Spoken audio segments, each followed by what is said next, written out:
Assalamualaikum warahmatullahi wabarakatuh. Auzubillahi minasyaitonirrajim. Bismillahirrahmanirrahim. Allazi yaslan narol kubro, yaitu orang yang akan memasuki api yang besar. Orang-orang yang bagaimana yang akan memasuki api yang sangat besar itu ialah orang-orang yang celaka yang menjauhi Al-Quran. Jadi dia kalau mendengar suara Al-Quran itu dia menjauh. Dan sekali lagi orang celaka itu ada dua, di internal Islam sendiri maupun di eksternal Islam. Internal Islam adalah mereka yang mengamini Islam, menagamakan Islam itu hanya demi kepentingan pribadi, hanya ingin mendapat keuntungan. Pada zaman Rasulullah banyak orang-orang semacam itu. Jadi ini bukan karangan, bukan karena sentimen pribadi, bukan. Di zaman Rasulullah melihat orang-orang semacam itu, dan Rasulullah tidak masalah selama dia terus mau belajar, selama dia terus mau menggali ilmu, selama dia terus mau memacu itu akal batin dan hawa nafsunya. Lalu kemudian setelah menggali itu tidak ada niat buruk untuk menggerogoti Islam dari dalam. Maka termasuk orang celaka, orang semacam itu, walaupun dia memeluk agama Islam, apalagi di eksternal Islam. Abu Jahal, Abu Lahab, Abu Sufyan, Abu Kotok, Hindun itu berniat membunuh Rasulullah itu sangat luar biasa. Kedengkiannya itu sudah sampai ubun-ubun. Oleh sebab itu berilah peringatan kepada mereka terus. Rasulullah beri peringatan tentang surga, tentang neraka, sehingga timbul rasa takut. Nah, orang yang takut itu tentang peringatan tentang surga neraka itu nanti akan mendapat pelajaran. Hidupnya nanti akan jadi lebih baik. Makanya makam yang pertama itu makam menghamba. Makamnya Abu Bakar As-Siddiq itu menghamba. Biar dilihat di luar itu bodoh luar biasa, dungu, tolong apa-apa, yang penting dia menghamba kepada Allah, menghamba kepada nabinya.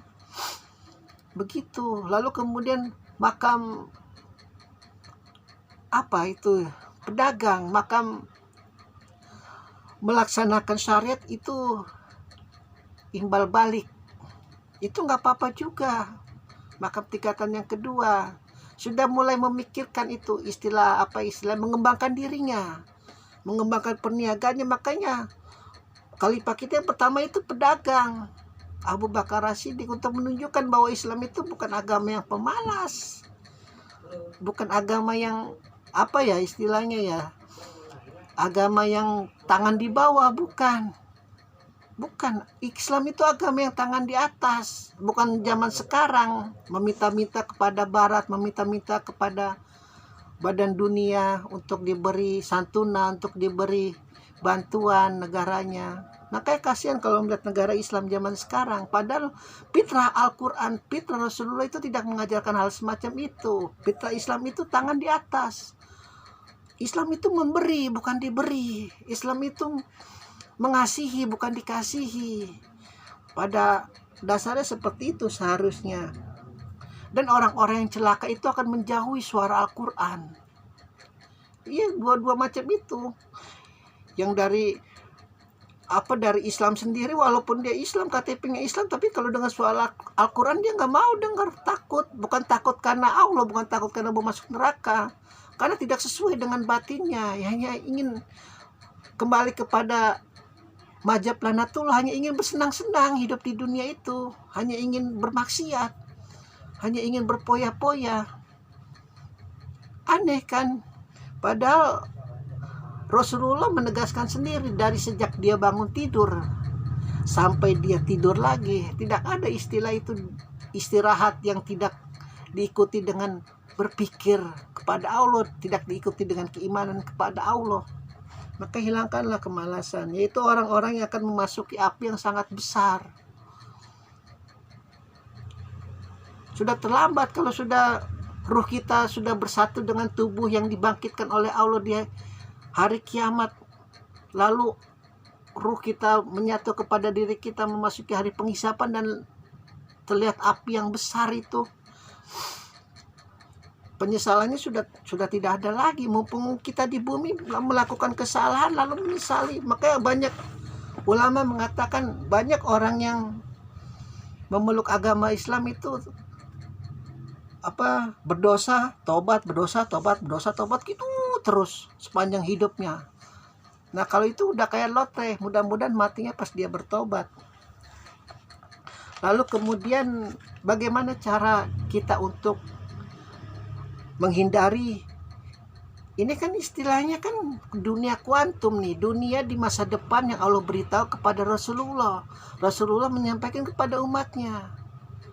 Rasulullah menyampaikan nanti orang semacam itu akan memasuki api yang sangat besar. Maka lihat fitrah Ibrahim. Ibrahim sudah memasuki api yang sangat besar di dunia. Sudah sangat memasuki api sebesar rumah di Pondok Indah sudah dia masuki dan tidak mempan di kulitnya. Kenapa? Karena tauhidnya itu. Tidak pernah dia itu istilahnya tangan di bawah, selalu berusaha tangan di atas. Meskipun tidak punya duit, meskipun tidak punya apa-apa.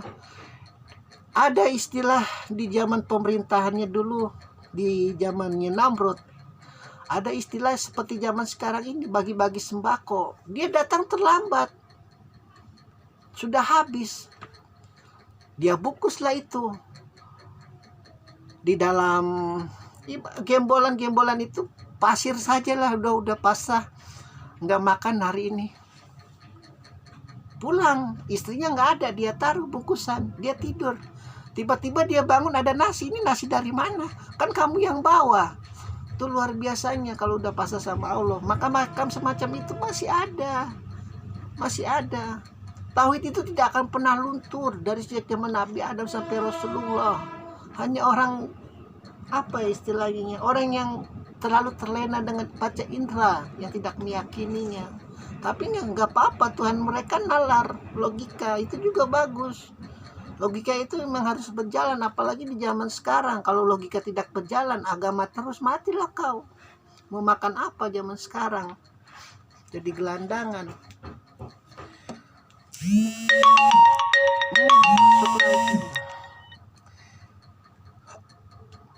Orang-orang yang akan memasuki api yang besar itu, bagaimana cara untuk mengatasinya? Itu mengikuti fitrah Ibrahim, mengikuti fitrah Rasulullah, fitrah Nuh, fitrah Musa, fitrah Adam, fitrah Yusuf, fitrah para nabi. Jangan gantungkan hidupmu itu kepada selain Allah. Jangan pernah takut. Allah itu pemilik hati seluruh umat manusia. Binatang, tumbuhan, hewan, planet-planet, dia yang memilikinya. Diterangkan di ayat yang kedua. Yang menciptakan segala sesuatu dan menyempurnakannya dengan ruh-ruhnya. Lalu dia kemudian menciptakan takdir manusia, nasib manusia sesuai dengan kadarnya. Dengan cara apa manusia itu?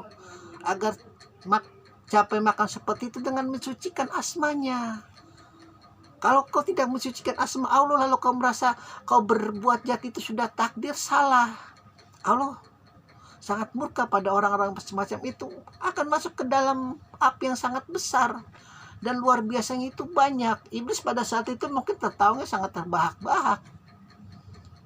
Mazhab-mazhab yang mengatakan dari A sampai Z manusia sudah ditentukan takdirnya oleh Allah, sangat terbahak. Mungkin belum pernah iblis tertawa sebesar itu mungkin, karena mungkin paling banyak itu umatnya Muhammad. Padahal tidak mensucikan asma Allah, tidak mengagungkan asma Allah yang paling tinggi. Itu tingkatan pertama, meyakini Allah menciptakan segala sesuatu, menyempurnakannya dengan ruh-ruhnya, lalu kemudian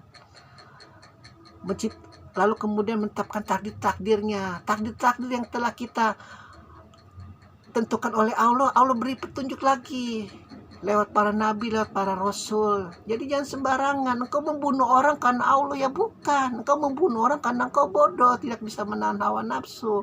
Jadi kau harus masuk penjara. Begitu. Hati-hati. Lebih baik sok kotor daripada sok suci. Kalau sok kotor kita masih bisa memperbaiki diri. Kalau udah sok suci bingung memperbaiki diri kayak gimana, kan udah merasa diri suci. Para nabi itu tidak pernah merasa diri suci, walaupun sucinya luar biasa. Karena tahu, mungkin buang ingus bagi orang awam itu bukan dosa, mungkin bagi para nabi dosa. Karena levelnya udah level yang lebih tinggi lagi begitu jadinya. Alhamdulillahirabbil alamin.